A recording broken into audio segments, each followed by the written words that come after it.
بسم اللہ الرحمن الرحیم۔ خالد بن ولید رضی اللہ تعالیٰ عنہ ایک ایسے صحابہ رسول کی داستان ہے جس نے اسلام قبول کیا تو آپ جناب حضور اکرم صلی اللہ علیہ وآلہ وسلم نے سیف اللہ یعنی اللہ کی تلوار کے خطاب سے نوازا۔ آپ چند ہزار مجاہدین اسلام کے ساتھ نکلے اور لاکھوں کی دشمن فوج کا مقابلہ کر کے اسلام کا پرچم کریا کریا نگر نگر سر بلند کیا۔ آپ کے نام سے اسلام دشمن قوتیں گھبرا جایا کرتی تھی۔ آپ جس ملک پر بھی حملہ کرتے وہاں فوجیں دوڑ جایا کرتی تھی۔ آپ کو ہمیشہ اللہ تعالیٰ نے عزت بخشی، آپ فتح یاب ہوئے، آپ کا نام ہمیشہ سنہری حروفوں میں لکھا گیا۔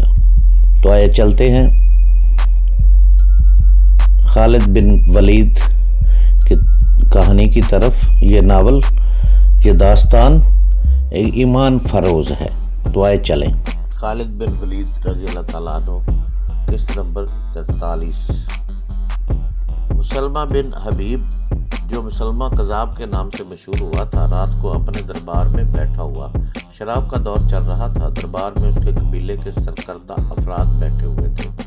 وہ سب اسے اللہ کا رسول مانتے تھے۔ اس نے اپنے مذہب کو اسلام ہی کہا تھا، لیکن کچھ پابندیاں ہٹا دی تھی۔ اس نے اپنی ایک آیت گھڑ کر اپنے پیروکاروں کو سنائی اور کہا کہ اس پر وحی نازل ہوئی تھی کہ شراب حلال ہے۔ دیگر عیش و عشرت کو بھی اس نے حلال قرار دے دیا تھا۔ اس کا دربار جنت کا منظر پیش کر رہا تھا۔ نہایت حسین اور جوان لڑکیاں اس کے دائیں اور بائیں بیٹھی تھیں تو اس کے پیچھے کھڑی تھی۔ سلمہ کسی لڑکی کے بالوں پر ہاتھ پھیر کر اور کسی کے گالوں کو تھپک کر، کسی کے زانوں پر ہاتھ رکھ کر بات کرتا تھا۔ ایک آدمی دربار میں آیا، وہ بیٹھا نہیں کھڑا رہا۔ سب نے اس کی طرف دیکھا۔ سلمہ نے جیسے اس کی طرف توجہ دینے کی ضرورت ہی نہ سمجھی ہو۔ اسے معلوم تھا کہ وہ کسی کے کہے بغیر ہی بیٹھ جائے گا، مگر وہ کھڑا رہا۔ کیا تو ہم پر پہرا دینے آیا ہے؟ سلمہ نے اسے کہا۔ یا تو اللہ کے رسول کے حکم کے بغیر بیٹھ جانا بد تہذیبی سمجھتا ہے؟ اللہ کے رسول اس آدمی نے کہا، ایک خبر لایا ہوں۔ مدینہ سے ایک آدمی آیا ہے، وہ بہت دنوں سے یہاں ہے اور ان لوگوں کو جنہوں نے کبھی اسلام قبول نہیں کیا تھا بتاتا پھر رہا ہے کہ سچا رسول محمد ہے اور باقی سب کذاب ہیں۔ میں نے خود اس کی باتیں سنی ہیں۔ اس کا نام الرجال ہے۔ نہار الرجال۔ دربار میں بیٹھے ہوئے دو آدمی بیک وقت بول پڑے۔ پھر ایک نے کہا، مسلمانوں کے رسول کا منظور نظر ہے، میں اسے جانتا ہوں، اس کے پاس علم ہے، ایسے شخص کو زندہ نہ چھوڑے۔ دربار میں بیٹھے ہوئے ایک آدمی نے گرج کر کہا، اے خدا کے رسول۔ ایک اور آدمی نے اٹھ کر کہا، کیا تو مجھے اجازت نہیں دے گا کہ میں اس بدبخت کا سر کاٹ کر تیرے قدموں میں رکھ دوں؟ نہیں، مسلمہ کذاب نے کہا، اگر وہ عالم ہے اور اس نے محمد کے قرآن کی تعلیم حاصل کی ہے تو میں اسے کہوں گا کہ میرے دربار میں آئے اور مجھے جھوٹا ثابت کرے۔ میں اسے قتل نہیں ہونے دوں گا۔ اسے کل رات میرے پاس لے آنا، اسے یقین دلانا کہ اسے قتل نہیں کیا جائے گا۔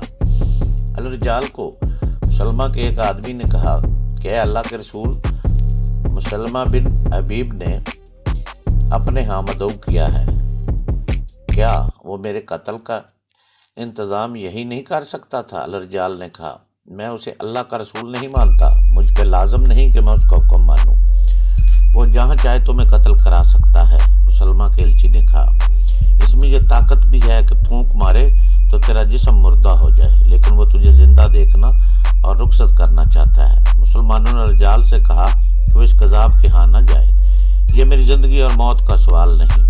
الرجال نے کہا، یہ صداقت اور کذاب کا سوال ہے۔ اگر ایک کذاب کو صدق سے بہرہ ور کرنے میں میری جان چلی جائے تو یہ سودا مہنگا نہیں ہوگا۔ میں آؤں گا، الرجال نے کہا، آج ہی رات آؤں گا۔ سلمہ سے کہنا کہ تو اگر سچا نبی ہے تو اپنے وعدے سے پھر نہ جانا۔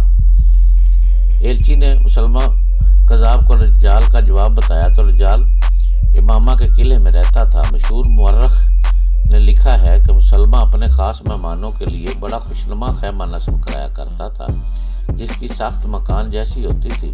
یہ خیمہ اندر سے بڑے دل فریب طریقوں اور کپڑوں سے سجایا جاتا تھا۔ صحرا میں ہوا چلتی تھی، اس لیے مسمہ خیمے میں بڑا خوبصورت آتش دان بھی رکھوا دیا کرتا تھا تاکہ اگر رات کو سردی ہو تو بچا جا سکے۔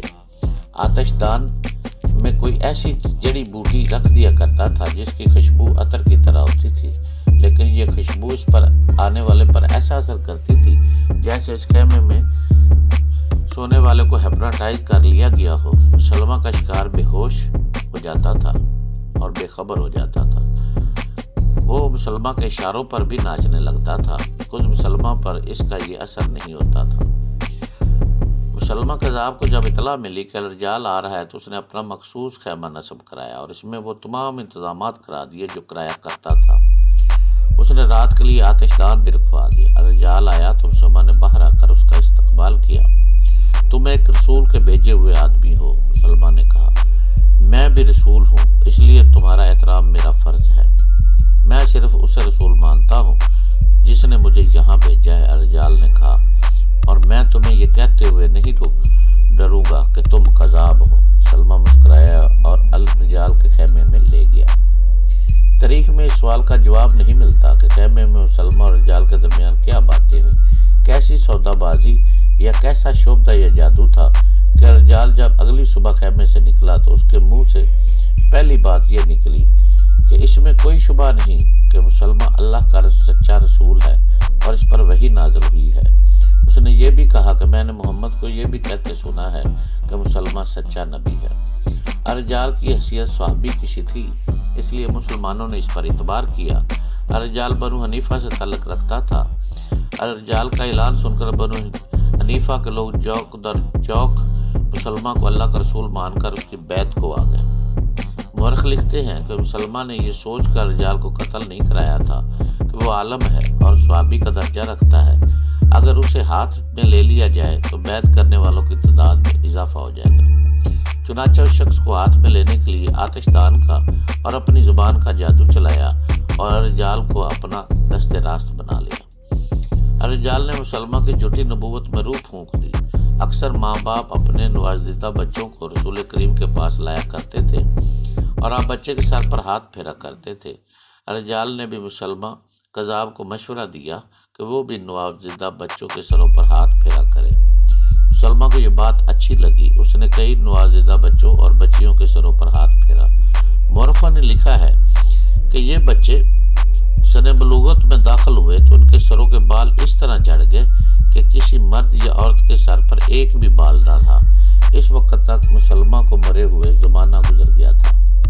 اس دوران ایک عورت نے بھی نبوت کا دعویٰ کیا، اس کا نام سجاہ تھا، وہ الحارث کی بیٹی تھی، اسے ام سادرہ بھی کہا جاتا ہے۔ اس کی ماں عراق کے قبیلے سے تھی اور باپ بنو یہ روح سے تعلق رکھتا تھا۔ الحارث اپنے قبیلے کا سردار تھا، جہاں بچپن سے خود سر اور آزاد خیال تھی۔ وہ چونکہ سرداروں کے خاندان میں جنی پلی تھی، اس لیے دوسروں پر حکم چلانا اور اس کی بیعت کروانا اور اپنا حکم منوانا اس کے خون میں شامل تھا۔ وہ غیر معمولی طور پر ذہین اور عقل مند نکلی۔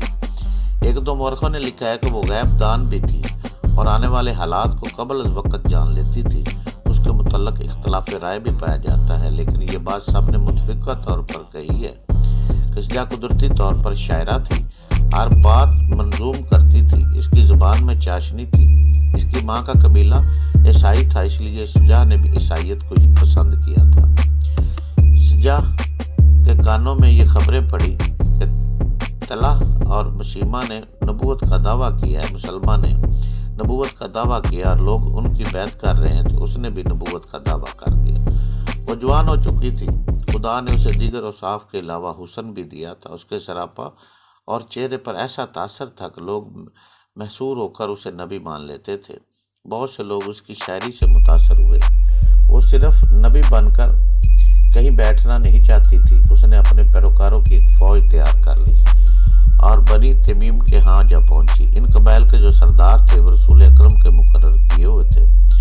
یہ تھے زبرقان بن بدر، قیس بن عاصم، وقی بن مالک اور مالک بن نویرہ۔ شجاع نے مالک بن نویرہ کو اپنے پاس بلایا اور اسے کہا وہ مدینہ کو تہ کرنے آئی ہے اور بنی تمیم اس کا ساتھ دے۔ مالک بن نویرہ نے اسے بتایا کہ کئی قبیلے اسے پسند نہیں کرتے، پہلے انہیں زیر کرنا ضروری ہے۔ شجاع زیر کرنے کا مطلب کچھ اور سمجھتی تھی۔ اس کے پاس اچھا خاصا لشکر تھا۔ مالک نے اس میں اپنی فوج شامل کر دی اور قبیلوں کی بستیوں پر حملہ آور ہوئے۔ قبیلے ان کے آگے ہتھیار ڈالتے چلے گئے، لیکن شجاع نے انہیں یہ کہنے کی بجائے کہ اسے نبی مانے ان کے گھر لوٹ لیے اور ان کے مویشی چھین لیے۔ اس مال غنیمت سے اس کا لشکر بہت خوش ہوا۔ اس کی لوٹ مار کی شہرت دور دور تک پھیل گئی۔ شجاع کا مقام نواحج پر پہنچی اور اس علاقے کی بستیوں میں لوٹ مار شروع کر دی، لیکن یہ قبیلے متحد ہو گئے اور شجاع کو شکست ہوئی۔ وہ ایک اور حملہ کرنا چاہتی تھی، لیکن اسے ایک مجبوری کا سامنا تھا۔ اس کے لشکر کے کئی سرداروں کو نپاج کے قبیلوں نے پکڑ کر قید میں ڈال دیا تھا۔ شجاع نے اپنا ایلچی ان قیدیوں کی رہائی کے لیے بھیجا۔ پہلے اس علاقے سے کوچ کرو۔ قبیلوں کے سرداروں نے ایلچی سے کہا تمہیں تمہارے قیدی مل جائیں گے۔ شجاع نے شرط قبول کر لی اور اپنے سرداروں کو آزاد کرا کے گئی۔ اس کے سرداروں نے اس سے پوچھا کہ اب کدھر کا ارادہ ہے؟ یہ ماما، شجاع نے کہا، وہاں مسلمہ بن حبیب کوئی شخص ہے جس نے نبوت کا دعویٰ کر رکھا ہے، اسے تلوار کی نوک پر رکھنا ضروری ہے۔ لیکن یہ ماما کے لوگ جنگ و جدل میں بہت سخت ہے، ایک سردار نے اسے کہا، اور مسلمہ بڑا طاقتور ہے۔ شجاع نے کچھ اشعار پڑھے جن میں اس نے اپنے لشکر سے کہا تھا کہ ہماری منزل یہ ماما ہے۔ مسلمہ کذاب نے اپنے جاسوسوں کو دور دور تک پھیلایا ہوا تھا۔ اسے اطلاع دی گئی کہ ایک لشکر یہ ماما کی طرف بڑھا آ رہا ہے۔ سلمہ نے معلوم کرا لیا کہ یہ شجاع کا لشکر ہے۔ اس نے الرجال کو بلایا۔ کیا تم نے سنا ہے کہ شجاع کا لشکر آ رہا ہے؟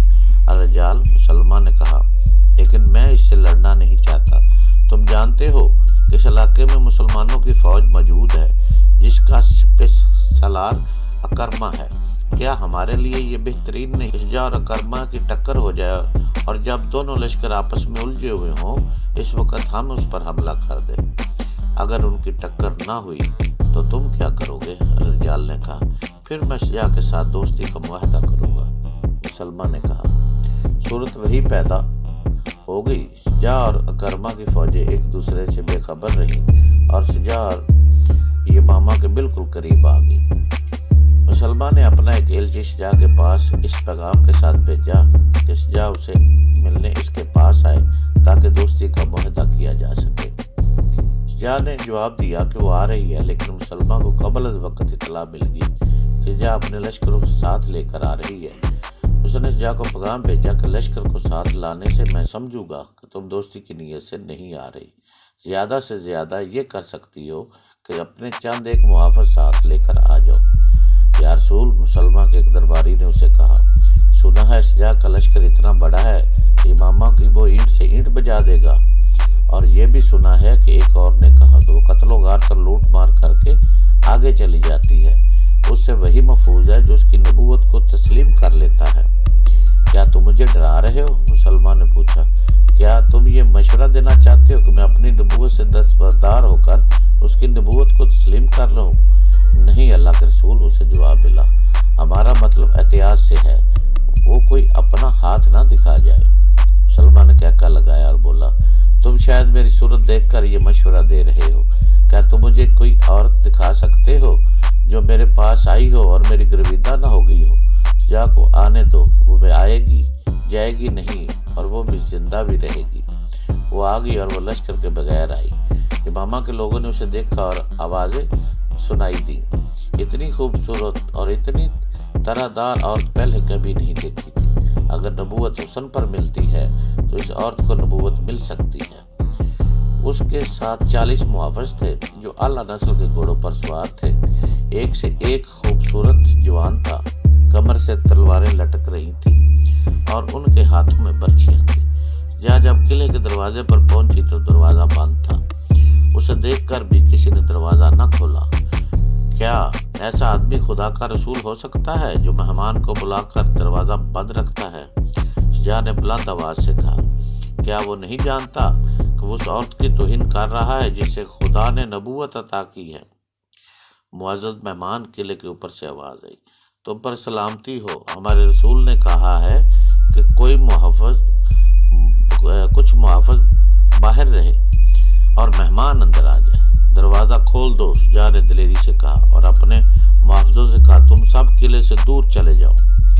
لیکن ہم ایک اجنبی پر کیسے اعتبار کر سکتے ہیں؟ محافظ دستے کے سردار نے کہا، اگر سورج غروب ہونے تک میں واپس نہ آئی تو اس قلعے کو ملبے کا ڈھیر بنا دینا۔